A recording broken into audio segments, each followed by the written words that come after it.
যারা মানুষের অধিকারে বিশ্বাস করে, বিশ্বাস করে, এবং এই দলটি কিন্তু বিগত 17 বছর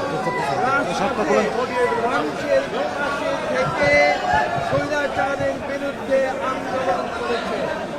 এবং সর্বশেষ পর্যায়ে আপনারা জানেন, যখন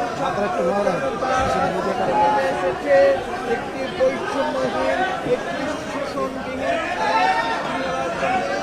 সেখানে বিএনপি তাদের দীর্ঘ 17 বছরের সেই আন্দোলনের পথে হিসাবে স্বৈরাচারী সরকার দেশ ছেড়ে পালিয়ে যেতে বাধ্য হয়েছে। এবং পরবর্তীতে একটি সরকার এসে এদেশে একটি সুস্থ নিরপেক্ষ নির্বাচন করেছে, যে সুষ্ঠু নির্বাচন বিগত 20 বছর বাংলাদেশে হয় না। এবং বাংলাদেশের মানুষ 2026-এর ফেব্রুয়ারি নির্বাচনে তারা নিজের খুশি মতো ভোট দিয়েছে, যাকে দিয়েছে তাকে ভোট দিয়েছে। এবং এটা মানুষের ইচ্ছা, চায় তাদের মানুষের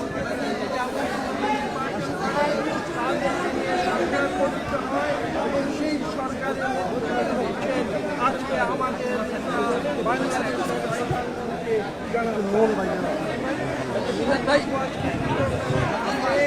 আমরা গণতন্ত্রের পূজারী, আমরা জনগণের সঙ্গে থেকে জনগণের ক্ষমতার জন্য